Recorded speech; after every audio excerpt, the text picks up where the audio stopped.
Hey, good evening, guys. This is Mr. Ipock here. Just want to do a quick follow-up video from today's lesson. We kind of rushed through it. So I wanted to go over some problems with the homework just to make sure you understand it, just in case you get home, you get confused. Check this video out, or obviously you're checking this video, and then maybe this can kind of help you get on the right track. I'm going to work a few of the homework problems that I've given you for the night. So I will look at number 1 first. Okay, so the announcements are going on. So number 1, start with number 1. So the very first thing I'm going to ask myself when I'm solving these problems is, are the signs alike or are they different? Are the signs alike or are they different? Well, 5 is negative and 7 is negative, so the signs are alike. And if you look in our notes, when signs are alike, we're going to add the absolute values of the two numbers. We're going to add the absolute values of the two numbers. And when you are adding, and when the signs are alike, and we're going to add, the sign's going to remain the same.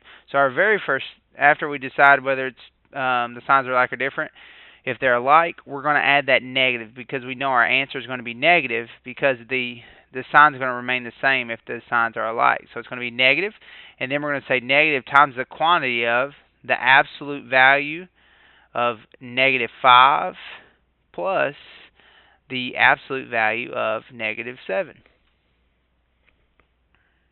And then we'll close quantity. Okay. So then from there, my next line, I'd have a negative times the quantity of the absolute value of negative 5 is 5. The absolute value, or plus the absolute value of negative 7, which is 7. Close quantity.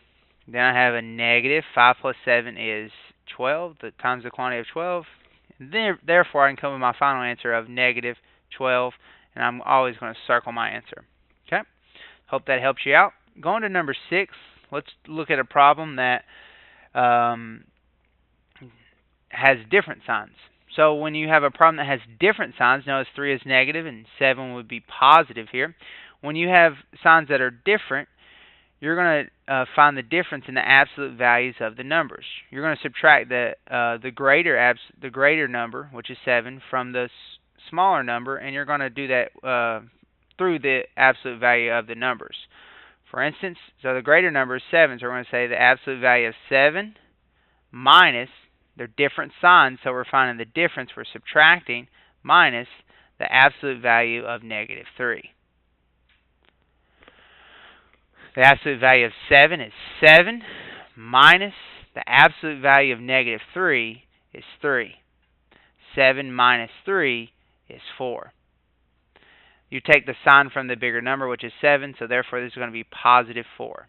Again, when you have different signs, you got to find the absolute value of each. Take the absolute value of each number and find the difference with those absolute values. Okay, let's go down to number 9. Looking at number 9, notice here, number 9, the signs are the same. So when signs are the same, we're going to add the number's absolute values in order to find the correct answer.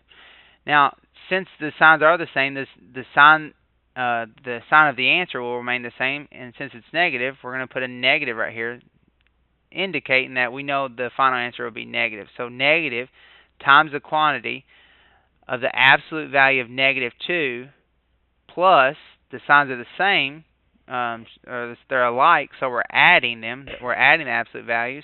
So the absolute value of negative 2 plus the absolute value of negative 3, close quantity. So bring our negative down. The absolute value of negative 2 is 2. The absolute value of negative, or plus the absolute value of negative 3 is 3. So we have 2 plus 3, and so we bring our negative down. 2 plus 3 is 5, so negative times the quantity of 5, and therefore leading to our final answer of negative 5, and make sure you always circle your answer. Okay. And I know I'm kind of going through these problems kind of quick, but feel free to rewind if you want to hear something I said again. All right, let's look at a few of the decimals. Let's go ahead and look at number 11.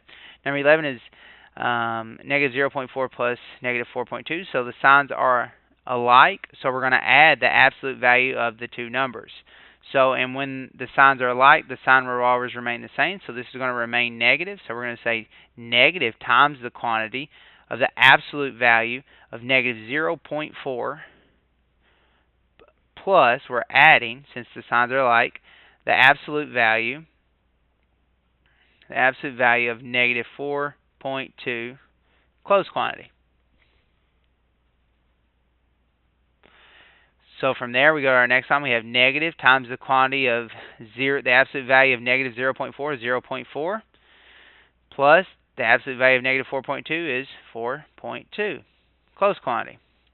Go to our next line. We have negative 0.4 plus 4.2, which should be a simple calculation in your head, would simply be 4.6, therefore leading us to our final answer of negative 4.6. Okay. Now let's look at 13. The signs are different, so we're going to subtract the absolute values of the two numbers. So we're going to say, and we're going to always do the greater number minus the smaller number. So the absolute value of 6.5 minus the absolute value of negative 3.4. And then from here, we can solve. Notice we're not putting the parentheses or what we would call a quantity around this, because the key is we're not having to bring the negative down. So again, when the signs are different, you're going to subtract the absolute values of each number, the greatest from least, and the sign of your answer will always be whatever the sign is at the greater number, which here is going to be 6.5, so we know this answer is going to be positive. So we take the absolute value of 6.5, it's 6.5, and then minus the absolute value of negative 3.4, which is 3.4. And then we say, you can even go to the side, 6.5 minus 3.4. 5 minus 4 is 1. 6 minus 3 is 3. So we got 3.1 as our final answer. It's positive because the larger number is positive. So we got our final answer, 3.1. Hey, I hope this is helpful. If you need extra help, feel free to see me in the morning at my desk anytime from 7:05 to about 7:30ish. So feel free to come by, stop by, and ask me any questions. I hope this helps, and have a good evening. Thanks.